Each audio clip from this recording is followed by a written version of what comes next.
జయప్రకాష్ గారు కావచ్చు, సురేందర్ గారు, బాలలక్ష్మి అందరూ కూడా సామాజిక స్పృహతో వచ్చినటువంటి వాళ్ళే. మంచి కలయికతోనే ప్రభుత్వం ఈ యొక్క కొత్త కమిషన్ వేసింది.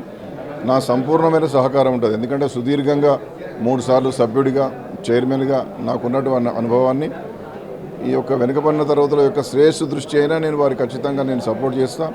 నా సహకారం ఎప్పుడు అవసరమన్నా ఇవ్వడానికి నేను సిద్ధంగా ఉన్నా. ఎందుకంటే ఈ రాష్ట్రంలో స్థానిక సంస్థల ఎన్నికలలో వెనుకబడిన వర్గాలకు 42% రిజర్వేషన్ కావాలని ప్రజలు కోరుకుంటున్నారు. అంతేకాకుండా కులగణన జరగాలి, జరిగిన తర్వాత మా జీవన ప్రమాణాలు పెరగాలని చెప్పి కూడా ప్రజలు కోరుకుంటున్నారు. ఇలాంటి నేపథ్యంలో సుదీర్ఘ అనుభవం ఉండి ఒకనాడు ఉద్యమకారుడిగా, తర్వాత బీసీ కమిషన్ సభ్యుడిగా, చైర్మన్గా నా అనుభవాన్ని ఈ వర్గాల యొక్క శ్రేయస్సు కోసం నేను ఖచ్చితంగా ఉపయోగిస్తా. కొత్త కమిషన్కు బాసటగా నిలబడతా. ఏ సహకారం అవసరం ఉన్నా నేను తప్పనిసరిగా వారికి అండదండగా ఉంటాను. స్థానిక సంస్థల ఎన్నికలు, కులగణన వీటి చుట్టే ఇప్పుడు ప్రజెంట్ చర్చ నడుస్తుంది. ఇంకోటి వైపు ప్రభుత్వం కూడా, సీఎం కూడా బీసీ కమిషన్ నిర్ణయం ప్రకారమే ముందుకెళ్తామని చెప్పారు. ఇప్పుడున్న పరిస్థితుల్లో ఒకవైపు ఎన్నికల సంఘం ప్రాసెస్ స్టార్ట్ చేసింది, మరోవైపు కులగణన అంశం కొత్త కమిషన్ ఏర్పాటైంది. కులగణన లెక్కలు సాధ్యమైతే ఇప్పటికిప్పుడు కమిషన్ ముందన్న లక్ష్యం ఏంటి? మీరు ఎంతవరకు డేటా రీసెర్చ్ చేసి పెట్టారు?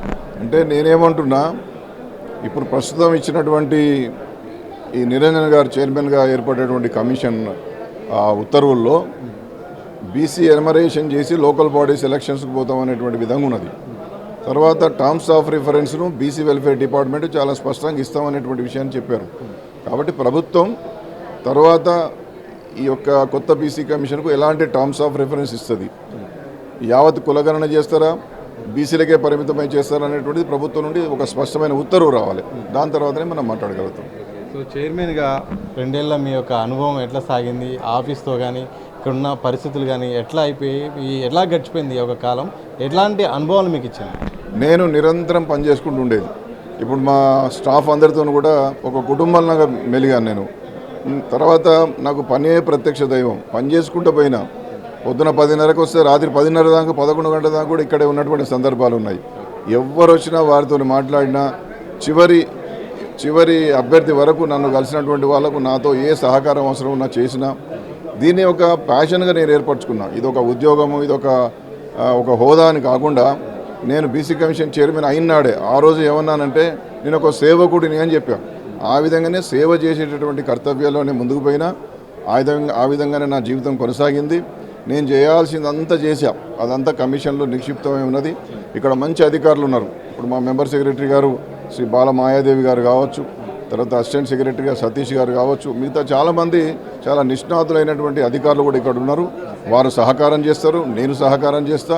అల్టిమేట్గా ఈ రాష్ట్రంలో ఉన్నటువంటి బీసీలకు ఎట్లా మేలు జరగాలనేటువంటి దిశగానే ప్రయత్నం చేస్తాం. చివరి చెప్పండి, వక్లాభరణం గారి అడుగులు నెక్స్ట్ ఎటు సాగబోతున్నాయి? ఎటు లక్ష్యంగా మీ అడుగులు వేయబోతున్నాయి? అడుగులు అంటూ ఏం లేదు.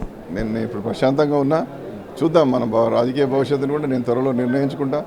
నా సేవలు కావాలని చెప్పి ప్రభుత్వం కోరుకుంటే తప్పనిసరిగా నేను అటువైపే. ఎందుకంటే ప్రభుత్వం ఫలానా కార్యక్రమంలో మీరు చేయండి, మీ యొక్క అవసరం ఉన్నది, మీ యొక్క ఎక్స్పీరియన్స్ నాకు కావాలని చెప్పి కనుక ప్రభుత్వం కోరితే నేను తప్పనిసరిగా ఆ దిశగా ముందుకొస్తా, ప్రభుత్వంతో కలిసి పనిచేస్తాం. ప్రభుత్వం కంటే ముందు ఒక ప్రశ్న మిమ్మల్ని అడిగి, పార్టీలో కూడా మీ సేవలు కావాలంటే దానికి ఏం చెప్తారు? తప్పనిసరిగా ఏది అవసరం ఉంటే అది నేను సేవ చేసేవాడిని మీకు మొదటి నుంచి కూడా చెప్తున్నా.